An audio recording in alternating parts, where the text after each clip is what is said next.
Madame, monsieur, bonjour, bienvenue à Zigzag Expo avec un rendez-vous hebdomadaire que vous connaissez désormais, les Robinson du vendredi, c'est-à-dire des Suisses du bout du monde que nous rencontrons chez eux et qui ensuite nous rejoignent ici à l'occasion de l'Expo 02. Aujourd'hui, notre invité principal, c'est Alain de Persinge. Il est vigneron en Provence, mais il était chirurgien urologue en Suisse. C'est ça. Passage difficile? Non, facile, normal et agréable. Bon, on en parlera bien sûr tout à l'heure, mais puisque nous sommes ici à la Pointe du Grain, sur le territoire de Beauvais, au bord du lac de Neuchâtel, nous recevrons aussi 3 autres vignerons. Ils se prénomment, sauf erreur, Pierre, François et Olivier. Ils nous rejoindront et nous parleront de la prochaine vendange. Mais Alain, pendant que nous y sommes, expliquez-moi tout de même comment on peut être chirurgien, passionné, je crois, de son métier, et décider tout de même d'en changer à ce point. Je crois que c'était une décision longuement mûrie. Et j'avais décidé il y a longtemps qu'à 55 ans, je changerais de métier. J'ai eu la chance de pouvoir le faire. Pourquoi vous craignez que la manne commence à trembler? Non, mais je craignais de ne pas pouvoir me lever la nuit, je craignais de ne pas pouvoir assumer physiquement. Et comme c'était un beau métier, je voulais simplement le quitter avant d'avoir peur. Oui, vous craignez de ne pas pouvoir vous lever la nuit, mais il faut maintenant vous lever très tôt le matin. C'est la découverte que nous avons faite ensemble ce lundi matin à Pignan, en Provence.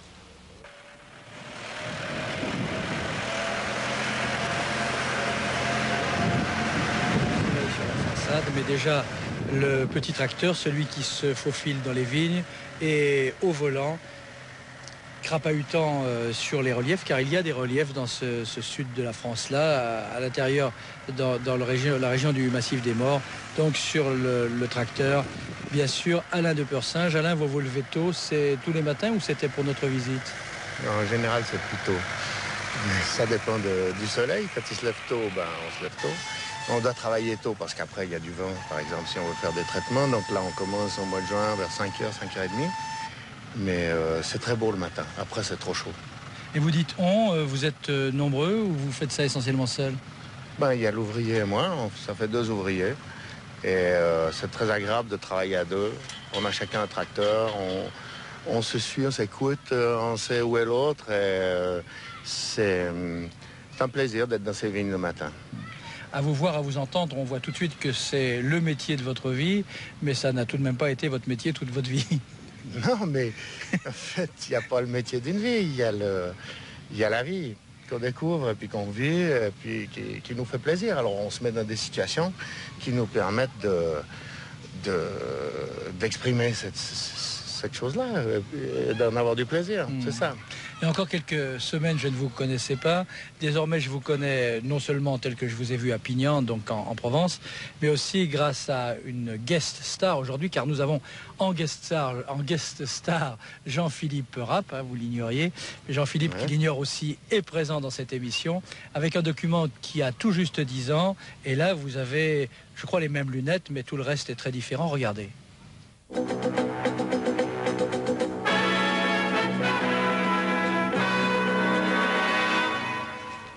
Mesdames, Messieurs, bonjour. Bienvenue dans ce téléjournal de midi à notre sommaire de l'information internationale, de l'information nationale. Pour la première fois en Suisse, des médecins du secteur privé essayent de dialoguer directement avec les assurances pour essayer de trouver un moyen de réduire les coûts de la santé et par là même d'éviter une hausse des primes d'assurance maladie. Je vous rappelle, on parle de 30% pour l'année prochaine. Hier soir, un accord est tombé entre certaines caisses d'assurance et les médecins. Vous étiez partie prenante. D'abord, de quel accord s'agit-il ? Alors en fait, c'est un accord qui réunit donc les médecins travaillant en clinique privée, appuyés par la Société vaudoise de médecine et soutenus aussi par les médecins qui travaillent en privé dans les hôpitaux régionaux vaudois. Et nous, médecins travaillant en clinique privée, nous sommes rendus compte que si on voulait diminuer les coûts, il fallait tenter de diminuer les temps d'hospitalisation. Si on imagine que chaque hospitalisation a un jour de moins, ça fait à peu près 1500, 2000 francs sur chaque hospitalisation. Mais est-ce pas à dire, à vous entendre un peu comme ça, qu'il y aurait eu des abus ou quelquefois on aurait un peu exagéré dans la durée de l'hospitalisation, dans les coûts qui sont facturés? Alors je crois que c'est plutôt une question d'habitude. Quand j'étais au CHUV, on avait l'habitude d'hospitaliser les gens le soir avant pour que l'anesthésiste puisse tranquillement les voir et puis de les garder jusqu'au lendemain. Il n'y avait pas au fond d'indication médicale à ce qu'ils passent la nuit à l'hôpital. D'ailleurs, Pas mal de gens nous demandent ce qu'ils font en entrant la veille en clinique. Donc il faut changer ses habitudes. Vous semblez très, très passionné, très convaincu. Aujourd'hui, vous tiendriez à peu près le même discours. Ah ben, sur le sujet, oui, restreint. Mais non, je crois qu'on avait essayé de faire quelque chose qui sortait de l'ordinaire et qui était efficace. Et là, j'avais du plaisir à faire ça, effectivement. On a tellement de doutes, enfin moi j'en ai eu quand je vous ai vu dans vos vignes, tellement de doutes, enfin on n'imagine pas qu'il était possible que vous maniez le bistouri, que vous soyez tous les matins en salle d'opération, qu'on a eu besoin d'un certain nombre de témoins. Alors le premier témoin ou la première témoin, c'est évidemment votre femme, Catherine. Bonjour Catherine, vous allez bien? Alors vous le connaissiez déjà comme médecin, il est plus drôle comme vigneron? Oh, il était drôle déjà. C'est vrai? Oui, la vie a toujours été agréable. Avec n'importe quel métier. À vos côtés, Catherine, Olivier et Pascal Cholet d'abord. Pascal Cholet, vous êtes médecin, Olivier Rostand aussi. Vous êtes médecin de campagne. Vous l'avez connu comme médecin?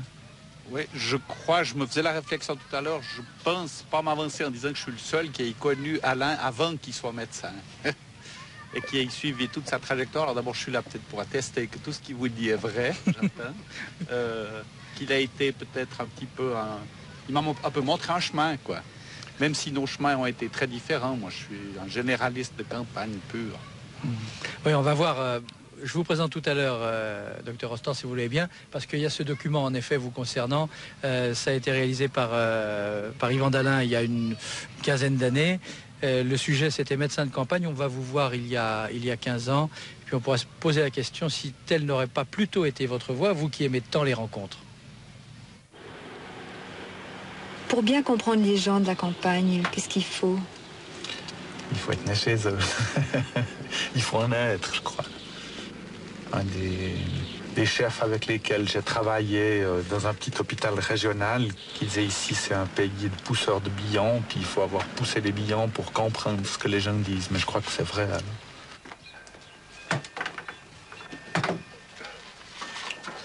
Et puis vous dites que vous avez de la grippe. Ouais. À part cette forte grippe. Il n'y a rien de nouveau, ouais. C'était une grippe comment? Eh ben, il faut tout le temps moucher, tousser, cracher.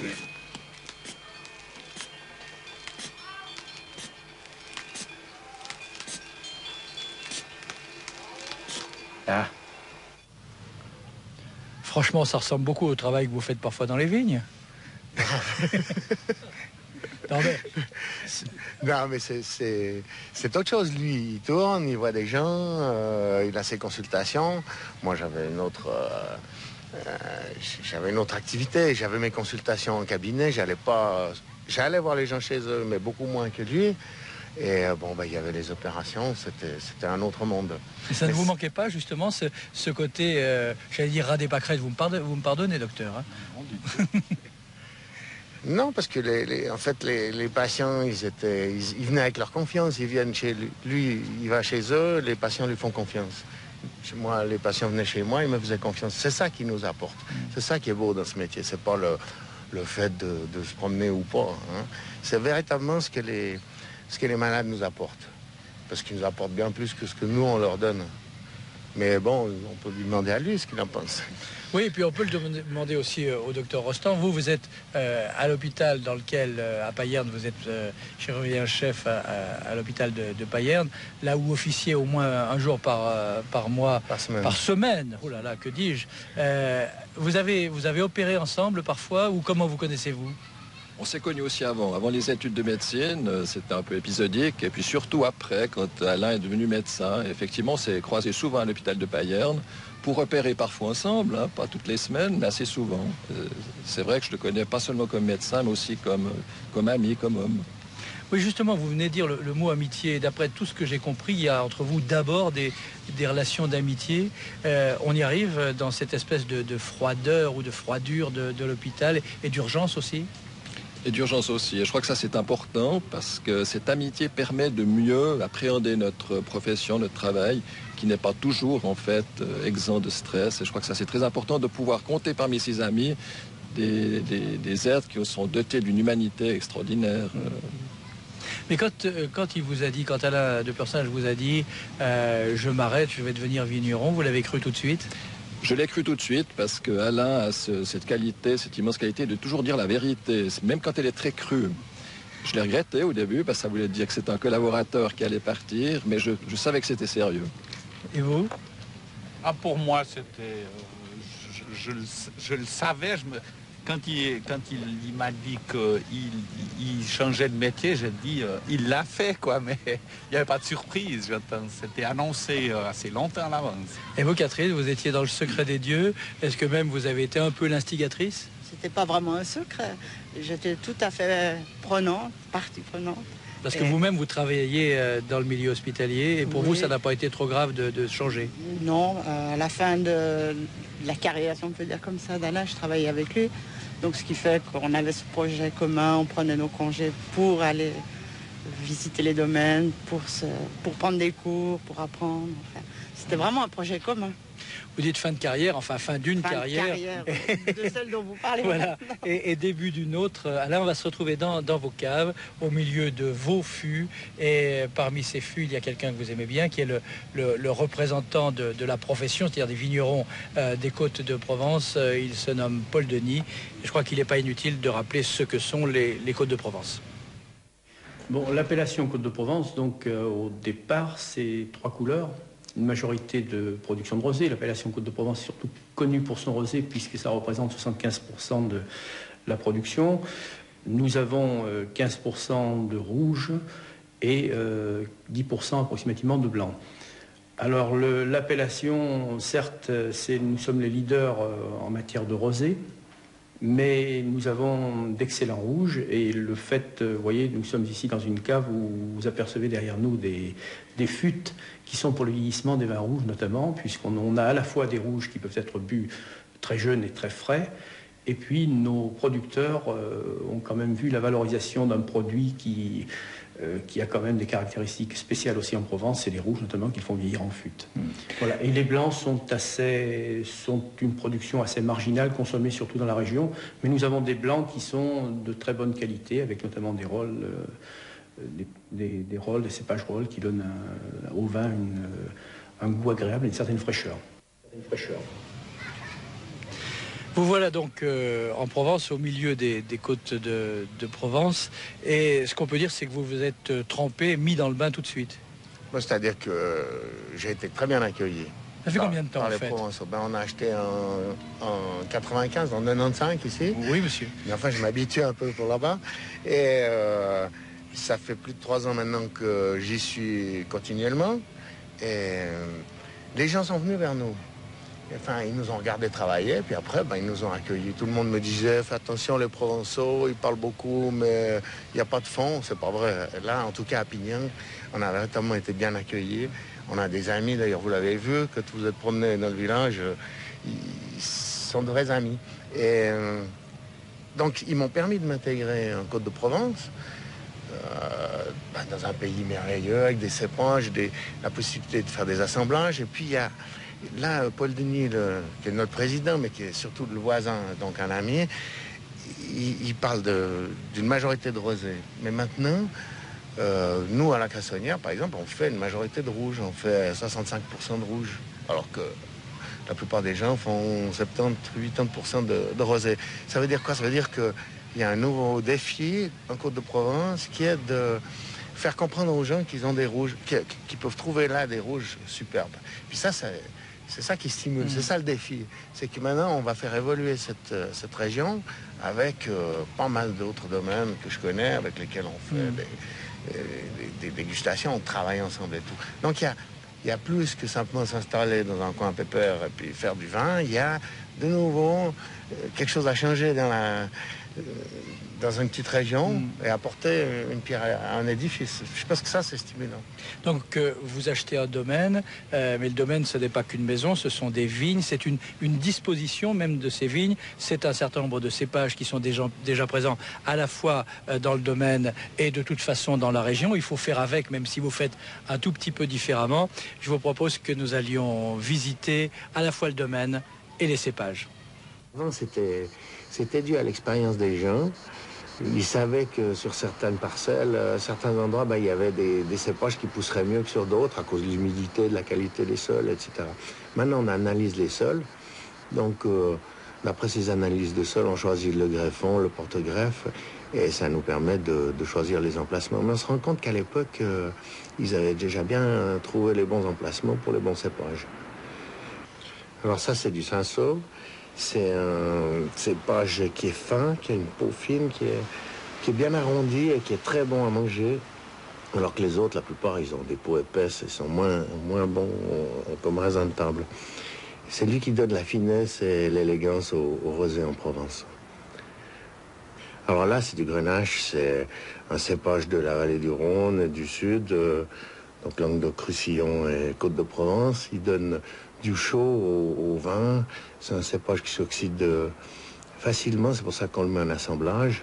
Sa peau est épaisse et il est très agréable. Bon, là, c'est le cépage de Rasteau, par exemple, qui donne vraiment un vin du sud de chaud et quand même fin.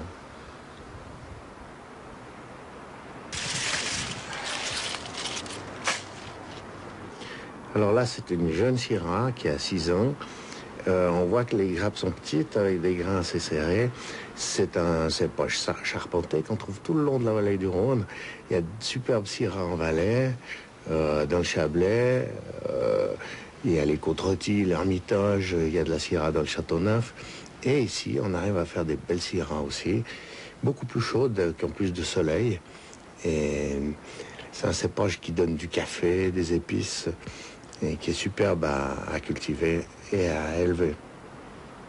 Quand on croque un grain de raisin comme ça, on regarde la pulpe, on regarde l'état du pépin. Celui-là, par exemple, il est déjà un petit peu brun, mais pas encore mûr. Et puis on goûte, bien sûr. Ça nous donne une idée de la maturité. Alors on en mange beaucoup pendant les vendanges et avant, pour que ça nous permet de décider quand on doit ramasser le raisin. Ici, c'est du Mourvèdre. On voit que la véraison est moins avancée qu'ailleurs. Ça veut dire que c'est un cépage qui est tardif. C'est le cépage de Bandol. Ça donne de la charpente au vin. C'est un cépage qui est difficile à cultiver, justement parce qu'il est tardif, mais dont on est fier lorsqu'on arrive à le mener à maturité. Alors là, c'est du vieux Carignan. Il a 60 ans. C'est un cépage qui était très répandu avant, qu'on faisait cracher, et puis qui donnait un peu l'odeur de vinasse qu'il y avait dans les bistrots. Maintenant, on a des vieux Carignans, on réduit leur production, et puis quand on les ramasse, ces vieux Carignans, ils sont vraiment à maturité. Il y a comme de la gelée à l'intérieur. C'est superbe. C'est un cépage qui revient à la mode, mais c'est bien qu'il revienne à la mode parce que maintenant, on découvre vraiment ses qualités. C'est drôle, j'ai l'impression qu'il y a 10 ans, vous auriez pu parler d'urologie comme vous parlez aujourd'hui de cépage, de vin, de vigne. Vous êtes le spécialiste comme dans les films de la série B, quasi. Je vois pas beaucoup de films de série B, mais... Bon. Est-ce que vous sentez aussi spécialiste, aussi connaisseur en vin que vous l'étiez dans votre profession d'urologue? Vous savez, souvent, quand j'étais urologue, je me sentais pas vraiment connaisseur parce que quand ça allait pas bien, j'avais l'impression de rien savoir. Et à ce moment-là, il y avait les amis quand même. Alors, à ce moment-là, il y avait les amis. Et puis c'est pour ça que je suis content que Olivier et Pascal soient là, parce que Pascal, comme généraliste, on se téléphonait souvent. Je lui disais, qu'est-ce que tu penses? Il me disait, qu'est-ce que tu penses? Ensuite, on avait un problème. On téléphonait à Olivier. On disait, qu'est-ce que tu crois? Est-ce qu'il faut l'opérer? Est-ce que tu vas nous donner un coup de main? On avait véritablement une chaîne d'amitié, pas seulement avec eux, mais on a toujours eu un réseau de gens qui aimaient leur métier, puis qui se mettaient pas en avant, qui s'entraidaient. Comme maintenant, c'est la même chose en Provence. Tous ces domaines qui sont devenus des amis, que ce soit sur la côte ou même le domaine qui est en face chez nous, Rémoret, on est toujours ensemble.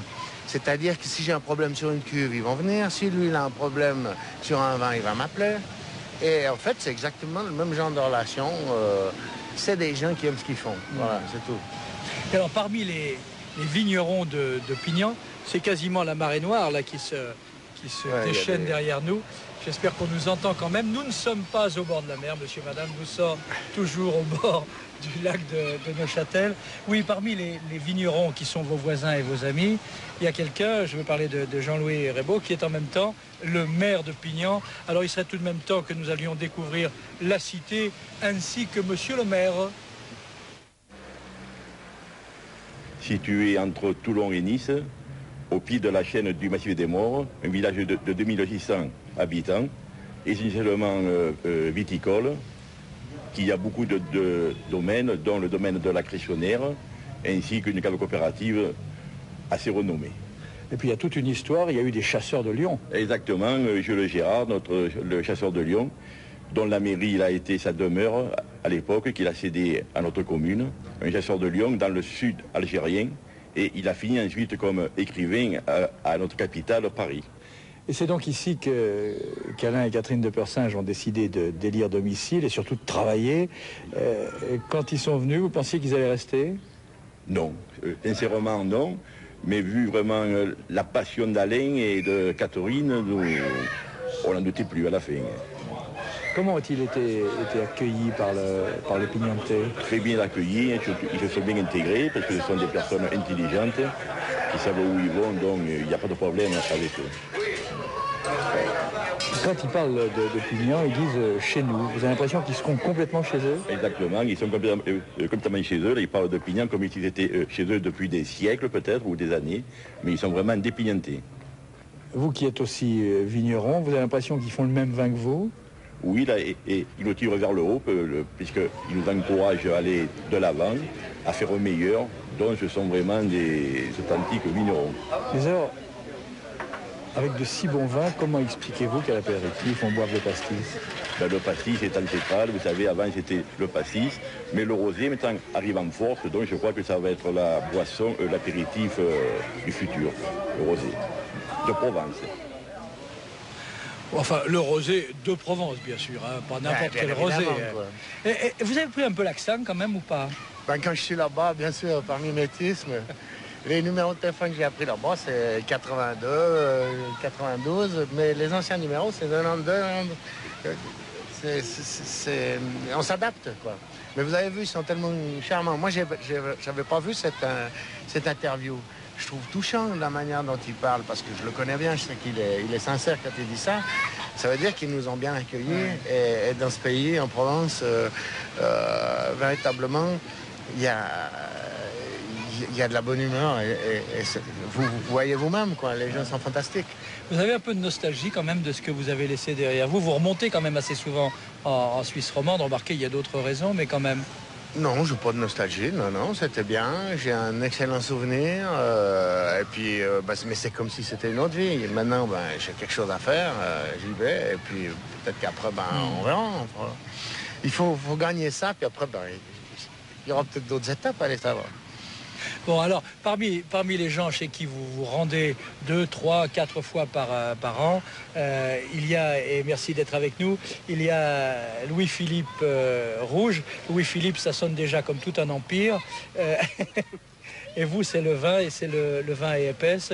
Et alors, vous lui avez fait un tout petit coin? Oui, on lui a fait une petite place dans notre cave, parce que, bien sûr... Alain était un ami et puis cherchait quand même un petit coin pour loger son vin. Et on a trouvé qu'à Épaisse, il serait pas si mal que ça. D'ailleurs...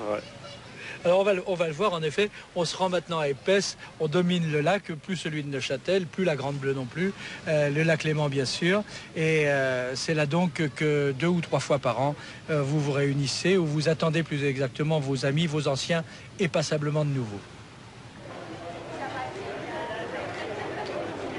Alors voilà, donc ça n'est pas, on le disait, la Méditerranée, ça n'est pas la Grande Bleue. Le ptérodactyle est une œuvre qui a été mise en place par un ami artiste et puis il a eu trop de mal à l'emmener. Ça, c'est ce qu'on appelle la soupe du désert.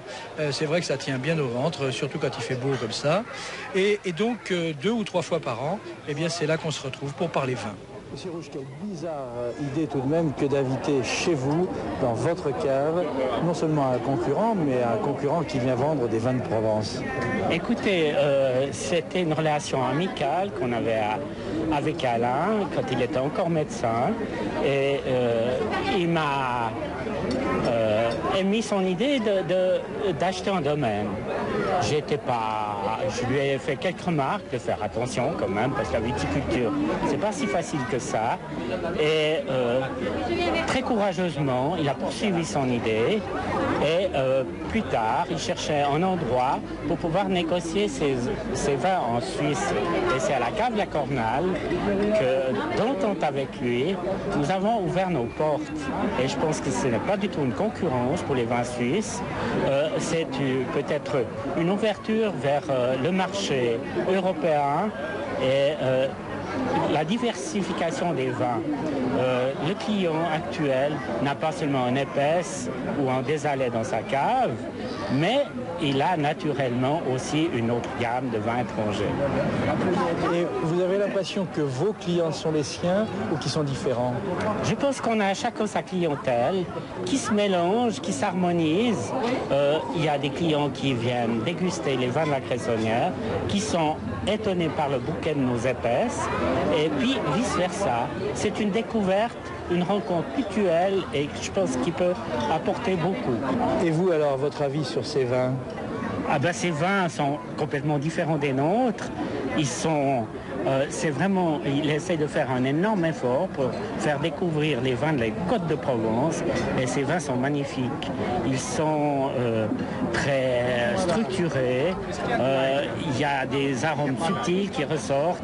Et je pense que les clients sont très, très heureux de découvrir autre chose. Venir dans le Lavaux pour déguster du Provence, c'est quand même surprenant, non? Ah, mais alors il faut déjà faire un petit peu de sport pour avoir le plaisir de les déguster. Vous connaissez le vin? On connaît le vin, on connaît le patron et la patronne, on connaît le domaine. Donc pour nous, c'est la 2% classique, on y revient chaque année. Vous y allez à vélo? On y vient chaque fois à vélo. Mais on est aussi descendu en Provence le déguster à vélo. Vous avez réussi à remonter? Alors on est remonté en voiture aussi. Vous aussi? Oui, tout à fait. Oui. Je fais partie de la 2% classique chaque année. On a le plaisir de terminer avec une petite dégustation. C'est une des meilleures sorties. Et le vin, franchement? Alors le vin, il est extra. Si on part avec quelques cartons, mais depuis là, on vient nous chercher en voiture. Il faut être raisonnable. Alain, vous n'avez tout de même pas que des cyclistes parmi vos clients. Non. Au départ, il y avait des gens qui nous connaissaient, et, des anciens patients, etc., et des amis. Et puis, petit à petit, la clientèle, elle s'est renouvelée parce que les gens amenaient des nouveaux, etc. Mais là, c'est assez drôle de les voir parce qu'effectivement, cette équipe-là, ils sont très sportifs avant de boire et très raisonnables ensuite, oui, c'est ça. Mais ils ne conduisent pas après. Non, leurs épouses viennent les chercher. D'accord. Et parmi les gens qui servaient à boire là à l'intérieur des caves, on voyait quelqu'un là qui est avec nous aujourd'hui, Jean-Louis Zurcher. Bonjour Jean-Louis, comment allez-vous? Bonjour. Alors vous avez plein de choses en commun, je ne sais pas si vous avez été le patient d'Alain, mais en tout cas vous êtes son ami, oui. Vous avez en commun le jazz, oui. Et en plus je crois que vous aimez bien le vin. Ben oui, bien sûr. Et puis, ben oui, mais c'est fantastique. Et puis, connaissant Alain depuis très, très, très longtemps, c'était normal, quand il a monté son staff, si on veut bien, d'amis pour faire ses promotions, c'était normal qu'on en fasse partie, puisqu'on a des intérêts communs. Ouais. Et je disais le jazz aussi. Ah, le jazz, oui, ça c'est une longue, longue histoire. C'est un petit peu ce qui fait qu'on s'est connus avec Alain. Parce que quand on jouait, il venait souvent aux soirées de jazz. Puis lui-même étant musicien, alors il arrive souvent qu'on finit des petites soirées en faisant des joutes de saxophone, entre autres. Ouais, ce qu'il vous dit pas, c'est que quand il me dit prends ton saxophone, il me dit prends ta raquette, parce qu'il dit que je joue comme un tennisman mauvais. Mais... Non, mais ça c'est autre chose, c'est méchant. Non, mais il m'a fait aimer la musique, redécouvrir la musique, et c'est aussi une histoire d'amitié. Alors pour le jazz, rien aujourd'hui parce que votre brass band n'était pas au complet. Oui. Ça sera peut-être pour une autre fois. Non, mais j'aurais juste voulu ajouter une petite considération personnelle concernant Alain. Moi, connaissant Alain, puis tout ce qui a été dit, aujourd'hui ce qu'on a vu, je préfère aller boire une bonne bouteille chez un vigneron ex-chirurgien que de me faire tripoter la lanterne par un chirurgien ex-vigneron. Oui, je vois. En tout cas, ça vous va en tout cas très bien au teint. Tout à fait, merci. Derrière vous, puisque vous êtes, que la caméra est peut-être là, non mais je en profite simplement pour le saluer, il y a le capitaine Dazon, et puis le capitaine Dazon, il est un petit peu chez lui ici, en territoire neuchâtelois. On peut situer cette pointe du Grain où on se trouve en ce moment? Oui, c'est à quelques kilomètres de mon village, donc à 3 kilomètres, je trouve un endroit idyllique et j'apprécie beaucoup cette pointe du Grain parce qu'il n'y a pas d'électricité, pas de téléphone et je crois que les techniciens ont fait un effort énorme aujourd'hui.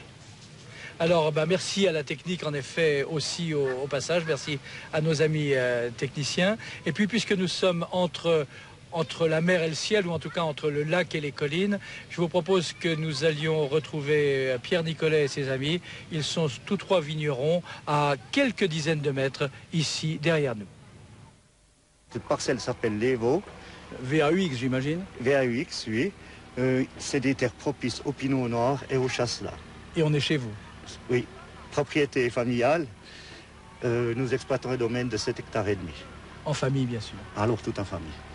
Merci. Voilà donc pour Pierre Nicolet. François Lefel, vous êtes également vigneron à Beuvet, mais un tout petit peu plus loin. D'après l'état des grappes, date de la vendange?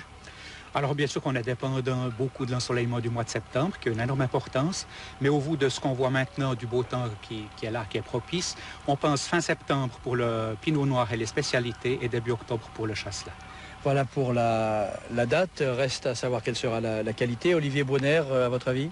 Alors pour l'instant, l'état sanitaire est impeccable. Et du moment qu'on n'a pas eu d'été, on est optimiste et il va venir bientôt. Donc l'état de qualité sera vraiment impeccable. Une belle année. Bon, j'imagine qu'avant de quitter la Suisse romande, même si vous étiez plutôt du côté canton de Vaud, vous aviez déjà goûté au Neuchâtel. Vous appréciez? Ah ouais. Il y a l'œil de perdrix, la spécialité la plus connue. Et puis ensuite, bon, j'ai le fils d'un de mes cousins qui fait du vin pour loin de Neuchâtel. Il y a toujours les gens de Cortaillot qui sont des bons musiciens mais des bons buveurs de vin de Neuchâtel. Ce qui fait que, non, j'ai toujours bien connu cette région. Alors, je ne sais pas si les vignerons de Neuchâtel voyagent beaucoup, mais mon papa, qui était un grand voyageur à l'époque où il n'y avait pas encore d'avion, me disait que sur les paquebots, il y avait pratiquement, et pas les paquebots suisses, bien sûr, mais sur les paquebots français, européens, qui reliaient l'Europe à l'Amérique du Nord ou du Sud, il y avait très souvent comme vin le Neuchâtel, parce qu'ils voyagent très bien. Non, c'est possible, mais c'est surtout parce que les Neuchâtelois sont plus intelligents que les autres. À l'époque, moi j'ai appris ça, les confrères pourront me contredire, mais quand les Suisses vendaient des montres, c'était des gens du Jura, de Neuchâtel, etc. Et en même temps, ils apportaient leur vin. Et c'est comme ça que, au fond, le seul vin suisse réputé dans le monde, ça a été le Neuchâtel. Ouais. Est-ce que c'est juste? Passez un micro à ces messieurs. C'est peut-être la raison pour laquelle, à la fois, les paquebots partaient à l'heure, et grâce à laquelle aussi, on s'y rafraîchissait volontiers. Est-ce que vous avez, messieurs, un micro près de vous? Ou est-ce que vous pouvez confirmer cette histoire du rapport entre les montres et le vin pour l'exportation des vins de Neuchâtel autrefois? Peut-être en tout cas sur Soleure. Oui, d'où l'expression, oui. D'où l'expression être sur Soleure. Donc là, c'est vraiment les bateliers qui transportaient le Neuchâtel à Soleure. Et les bateliers se servaient largement en allant apporter le vin là-bas. Et je crois qu'ils complétaient les tonneaux en mettant de l'eau. Au niveau du monde, je crois que le Neuchâtel serait bien d'être plus connu parce que c'est vrai qu'on développe une qualité. On a notre chasselas qui est quand même presque une spécialité ici au monde. Et puis ce serait bien que notre chasselas puisse exporter et puisse être mieux connu que ce qu'il l'est actuellement. Pierre, derrière vous, derrière nous, mais derrière vous, derrière ce bosquet, il y a vos vignes. Vous voyez l'expérience d'Alain de Pursinge. C'est vrai que lui n'était pas vigneron avant de partir, mais il n'y a pas simplement de vignerons romans qui partent pour les États-Unis, qui partent pour l'Australie, pour rester vignerons, pour l'être différemment. Dans un métier comme le vôtre, c'est quelque chose à quoi on pense de temps en temps ou jamais? Oui, je crois qu'on peut y passer, mais c'est déjà certainement quand on est un petit peu jeune, puis qu'on a un petit peu l'esprit vagabond. Étant ici du village et du cru, appréciant beaucoup notre métier, je me vois mal partir un petit peu à l'étranger. Mais j'apprécie beaucoup ce que font ces pionniers. Et nous, on est établis ici maintenant, on n'a aucune raison d'aller voir ailleurs. Vous ne sentez pas de menace peser sur votre profession et votre production? En ce moment, il y a un sale moment à passer, il y a un mauvais cap, mais on va voir ça, on va essayer de gérer ça au mieux possible. Et dans les années à venir, on a encore un grand espoir pour la viticulture, en tout cas neuchâteloise et romande. Alors, il y a un bon moyen pour faire passer les mauvaises saisons dans la viticulture, c'est l'art. Là, je ne sais pas si on le voit, j'ai entre les mains un document qui s'appelle Art et vin. Et chez vous, c'est une des étapes, une des escales de Art et vin, puisque des artistes exposent dans vos vignes, comme d'ailleurs dans celles de quelques autres dans les côtes de Provence.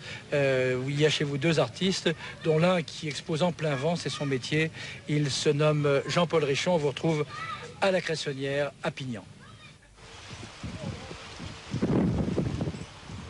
J'ai vécu au bord de la mer, au bord de l'Atlantique, et tout jeune j'étais attiré par les voiliers et la mer. Et c'était ma première passion de pratiquer la voile. J'ai proposé au domaine de la Cressonnière de faire une installation dans les vignes, et le propriétaire a été tout à fait séduit par cette idée. Et donc, ni une ni deux, on a installé donc des girouettes et des mobiles un petit peu partout dans les vignes. Et c'est vraiment plaisant. Ça a changé un peu de cadre dans lequel j'ai l'habitude de les mettre, c'est-à-dire au bord de la mer, parfois en montagne. Et donc, là, j'ai trouvé l'idée tout à fait intéressante avec ce fond de verdure de la montagne des Morts. Et pour un homme de l'Atlantique, le Mistral, c'est un bon vent? Ben oui, le Mistral, oui, c'est un bon vent. Et puis c'est le site aussi. J'ai changé au cours de mes pérégrinations. Et bien, je suis arrivé dans la région et je m'y suis installé. Le climat a été tout à fait propice. Et également les paysages, et donc j'étais séduit par cet endroit et je m'y suis installé et j'ai installé mon atelier. Les artistes, moi ceux que j'aime, ceux qu'on a là, ils doivent d'abord être des artisans avant d'être des artistes. Et puis nous, on doit bien connaître notre métier, puis après, il y a un petit peu d'art dans ce qu'on fait. Il y a de la création en tout cas, donc ça va très bien ensemble. Puis les deux sont subjectifs, alors c'est ça qui me plaît là-dedans. Il y a encore une dernière chose, c'est que quand on voit ces œuvres tous les jours, que ce soit les tableaux à l'intérieur ou les girouettes à l'extérieur, pour nous, c'est un plaisir. Alors si ça plaît aux autres, tant mieux. Si ça ne leur plaît pas, tant pis, nous, ça nous plaît. Alors, on travaille avec ça, on passe nos journées avec ça. Mais alors, quelle est cette idée? Ça ne vient pas de vous, en fait? Non, l'idée de Art et Vin, c'est une idée qui a été lancé par le syndicat des vignerons du Var. Et quand on a vu ça, nous, on a tout de suite adhéré à ça, parce qu'on a toujours été des amoureux de l'art, on a toujours aimé la peinture, la sculpture, etc., Catherine et moi. Et en fait, on s'est retrouvés très contents d'avoir des œuvres d'art chez nous. Et en même temps, ça nous permettait de faire vivre le domaine, d'inviter les gens. Il y a aussi un côté relationnel, mais c'est du marketing qui est agréable, parce qu'on est les premiers à bénéficier. Et puis, ça a été à tel point que nous, on fait toute l'année des expositions maintenant. Et puis les gens nous demandent, à Pignan, il y a une richesse en artistes qui est incroyable, qui sont devenus des amis. Il y a les expositions des années précédentes, c'est vraiment des gens qui sont... L'un a une réputation mondiale, il est mal connu en France, mais il est partout connu dans le monde à part ça. L'autre n'était pas très connu, et il l'est devenu parce qu'il y a des étrangers qui ont passé. Ça va bien avec le vin aussi. Il faut dire aussi, et là on peut peut-être vous rejoindre, Catherine, il faut dire que le domaine, la maison plus exactement, ce qu'au village on appelle le château, c'est aussi en soi une œuvre d'art, c'est une ancienne magnanerie, un endroit où on faisait donc de la soie, et la soie c'est déjà de la création et de l'art. Et puis la maison tout entière est tapissé d'œuvres, non pas forcément d'œuvres riches ou coûteuses, parce que vous ne roulez pas sur l'or, hein, mais d'œuvres auxquelles vous êtes attaché. Puis en plus, il y a un métier à tisser, car vous êtes tisserande. Donc il y a un lien entre tout ça. Bien sûr, on s'est attaché à rendre cette maison vraiment la plus plaisante possible. Alors toutes les œuvres qu'on a achetées ou qu'on a reçues au cours de toutes nos différentes vies, on les a amenées là parce que maintenant c'est là chez nous et c'est là qu'elles y sont. Et puis comme vous dites, il y a un métier à tisser parce que je ne fais plus beaucoup de tissage, mais effectivement j'ai des tisserandes. Je vous reprends parce que vous venez de dire nos différentes vies, et puis tout à l'heure, Alain disait peut-être y aura-t-il quelque chose après. Vous aussi, vous pensez possible de s'investir comme ça, corps et âme, et d'imaginer quand même tout de même dès maintenant que peut-être après il y a encore quelque chose d'autre. Ah, c'est vital. Autrement, on arrive au bout, puis on continue. Ah non, il faut avoir d'autres projets, toujours. Lesquels alors? Vous en avez, vous? Ils ne sont pas précisés encore, mais il y aura d'autres projets. Parce que vous avez été ensemble de grands voyageurs. Oui. Maintenant, on ne voyage plus, parce qu'on voyage dans nos vies. Les voyages, ça vous a apporté quoi, justement, ce goût de l'autre? C'est-à-dire que les voyages, ouais, ça nous a permis de rencontrer des gens qui sont apparemment différents et avec lesquels on recherche les points communs. Et on en a parlé quand on était en Polynésie, par exemple. Les gens parlaient la même langue, ils avaient appris les mots dans les mêmes livres que nous, mais ils avaient une autre philosophie, une autre manière de penser. Et là, ce sont des échanges qui sont très enrichissants, quoi. Et on se rend compte qu'au fond, le point commun, c'est que partout, il y a des gens qui ont envie d'exister et de réaliser quelque chose. Je voudrais m'adresser aux deux représentants du corps médical ici présents, des deux représentants en activité. Au fait, est-ce que vous, on vous appelle encore docteur ou jamais plus? Non, jamais. À Pignan, on ne dit pas docteur. Non, mais au début, à Pignan, les gens ne savaient pas que j'étais médecin. Ah, d'accord. Ils l'ont su après, mais ils n'y croient pas tellement, je crois.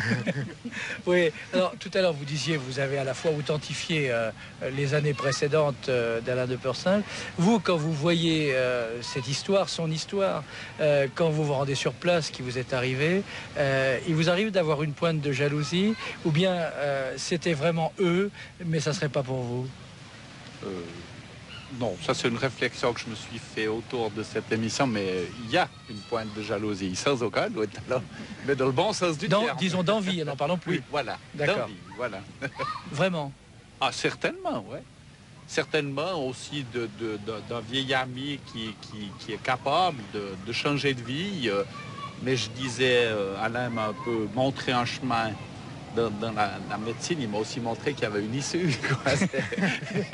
Ouais, c'est un peu comme le journalisme, c'est un bon métier à condition d'en sortir, c'est ça. D'accord. Et vous, docteur? Moi, j'aurais plutôt parlé d'admiration. C'est une certaine admiration qu'on a pour quelqu'un qui est un ami, qui montre qu'il est capable d'être bon, j'allais même dire excellent, dans deux domaines tout à fait différents. Alain, il fait retourner ses grappes de raisin, paraît-il, par ses vendangeuses et ses vendangeurs, pour voir s'il ne se cache pas un raisin pourri derrière. La médecine, il a fait la même chose. Il était capable de sonder, de voir à travers ce que lui racontait le malade ou ses collègues. C'est un homme de vérité, un homme qui est capable de vraiment débusquer ce qui se cache derrière une personnalité. Je crois que ça, c'est une qualité extraordinaire de médecin comme vigneron. Et en fait, c'est une éthique. C'est un respect de l'éthique profond qui existe aussi bien en médecine que dans l'art de la vigne et que Alain nous démontre chaque jour. On parlait de l'art, on pourrait... Oui, vous êtes un peu rosé, mais c'est le soleil, c'est clair. Nous parlions de l'art, on pourrait parler d'esthétique. Et pour ceux qui se rendent chez vous à la fin du printemps, ce qui a été mon cas lors de ma première visite, il y a un moment très intéressant, très esthétique, c'est celui-là justement. D'abord parce que chez vous, évidemment, c'est plus le sud, il y a donc des palmiers. Mais ce qui est intéressant dans cette image prise au mois d'avril-mai, c'est aussi ces raies derrière, ces raies parallèles de couleurs différentes, marron et vert. Les voici de plus près. Ça pourrait quasiment être une œuvre d'art et j'imagine que, vu du ciel, on doit se demander s'il y a là un quelconque Picasso grandeur 10, mais en fait c'est autre chose. Non, mais ici, il y a assez de gens qui sont capables de dire que la vigne c'est beau, et puis on a vu ici en venant qu'il y avait de l'enherbement aussi, comme chez nous. parfois tous les rangs. L'enherbement, parfois... c'est quoi alors? Voilà. Alors, c'est la partie verte, c'est les rainures vertes qu'on vient de voir sur l'écran. Alors, l'enherbement, bon, ici en Suisse, je crois qu'ils l'utilisent surtout pour éviter les méfaits de l'eau, de l'érosion, etc. Et en même temps pour restreindre un peu la vigne. Nous, là-bas, c'est pour faire revivre les sols, parce que pendant longtemps, ils n'ont pas été cultivés, ces sols. Ils ont été désherbés, c'est-à-dire que la terre, elle est morte. Alors maintenant, on essaye de la faire revivre. On la fait revivre dans les rainures brunes que vous avez vues, en passant des ripères, des crocs qui vont très profond, en passant la griffe, en retournant la terre, comme on dit chez nous, et ici en Suisse. Et puis, les rainures vertes, eh bien, c'est de l'orge, en l'occurrence, qui a des racines très profondes. Ça fait des trous dans le sol. Et à ce moment-là, le sol recommence à vivre. Et cette année, on a retrouvé des vers de terre, donc on était très contents parce que ça faisait vraiment qu'on n'avait pas vu. Alors c'est pour ça que c'est vert et brun. Mais c'est vrai que nous tous, aussi bien Louis-Philippe, son fils ou les 3 vignerons, on ne se lasse pas de regarder les vignes. C'est une œuvre d'art, en plus.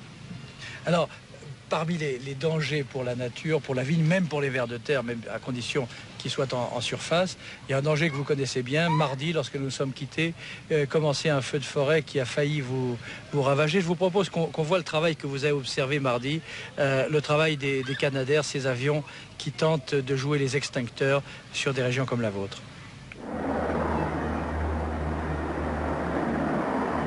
Et voilà ces Canadair sur des collines de garrigues, de pinèdes. Vous les avez vus c'est pas la première fois d'ailleurs, vous les avez vus opérer avis d'un professionnel sur une autre profession. Ben, c'est vraiment des pros ces gens-là. C'était mardi, je crois, de cette semaine. Oui, mardi de cette semaine. Un énorme feu entre le village de voisin de Pignan et Pignan, avec un Mistral incroyable. Ça faisait des flammes de 30-40 mètres de haut. Et en fait, avant, la seule manière qu'on avait de lutter contre ces incendies, c'était d'allumer des contre-feux. Mais si le vent changeait, ben, c'était dangereux. Mais les vieux connaissaient cette technique. Maintenant, il y a les Canadair. Il y avait 11 avions l'autre jour. Et ils ont arrosé pendant tout l'après-midi. Le vent est tombé le soir, mais si le vent avait tourné dans un autre sens, je crois que tout le village de Pignan y passait.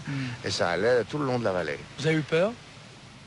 Peur, ben, on n'a pas peur quand on voit ça. On se dit comment est-ce qu'on peut réagir, comment est-ce qu'on peut faire, comment est-ce qu'on peut aider.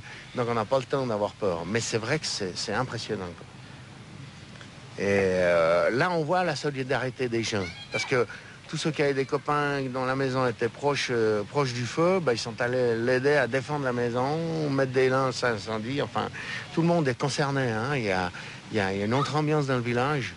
Et tout le monde est ensemble. Alors j'aimerais bien, on arrive pratiquement au terme de cette émission, j'aimerais bien avoir un avis des uns et des autres. Ça y est, vous avez découvert un petit peu plus. Vous connaissiez Louis-Philippe, puisque je crois même qu'il y a une parcelle qui porte votre nom. Vous êtes allé tailler ou retailler le travail précédent d'Alain de Persinge. Non, j'allais pas lui donner des leçons, parce qu'il connaît très bien son métier. Mais écoutez... c'est vrai que d'aller en Provence au mois de février, fin février, le matin, il faisait un peu frisquet, et le soir, l'après-midi, il faisait très agréable. Et on a eu un excellent contact. Et pour la vigne, vous savez qu'elle pousse dans tous les coins du monde, il y a les mêmes principes de taille. Et ça m'a fait vraiment plaisir d'aller 3-4 jours là en Provence, connaître d'autres vignerons, c'est une ouverture et je crois que c'était important. J'ai passé un très bon moment. Alors à côté de vous, votre fils Philippe, prenez Philippe le micro quelques instants.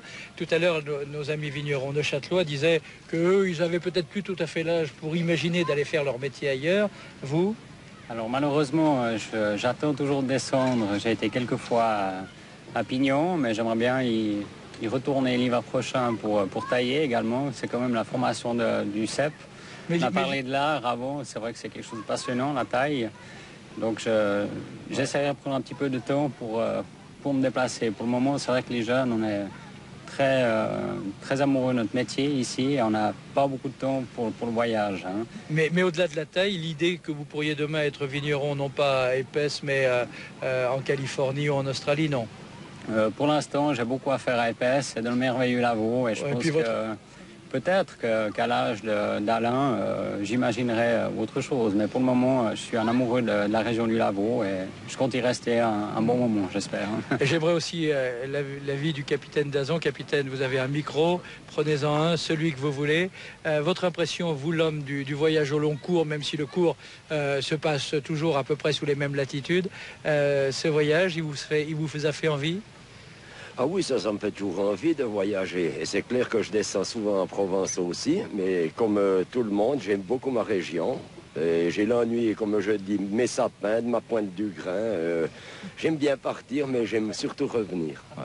Alors je crois qu'à l'occasion, on aura la possibilité de faire une découverte plus large de vos amis, de votre village et de cette région. Nous allons nous quitter, simplement en rappelant que vous n'aimez pas que le vin, vous aimez aussi la bonne chair et que chez vous buvez, vous consommez votre propre huile d'olive. On a la chance d'avoir des oliviers, puis l'olivier c'est un arbre merveilleux. Et... D'ailleurs, il y a 2 oliviers ici, aujourd'hui. Ouais, en plus.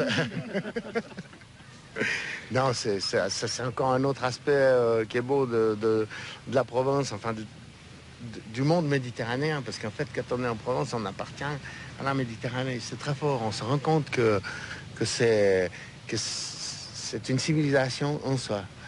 Et on pourrait en parler encore un bout de temps. Hein. Donc vous n'êtes en aucun cas, vous non plus Catherine, les victimes de la malbouffe? Pas vraiment. Non, c'était une façon légère de vous dire que nous allons terminer cette émission, d'abord en vous remerciant, mais surtout avec une chanson que nous avons enregistrée il y a quelques semaines. C'était en compagnie de Rollmops et compagnie sur le thème de la malbouffe. C'était à bord de notre bateau, de votre bateau, capitaine. Ça s'appelle la malbouffe. Je voulais simplement auparavant signaler qu'à partir de lundi, les adresses, les sites mail, les sites web des uns et des autres seront présentes sur notre propre site, dont vous retrouvez d'ailleurs le libellé en fin d'émission pour votre gouverne. C'est www.tsr.ch.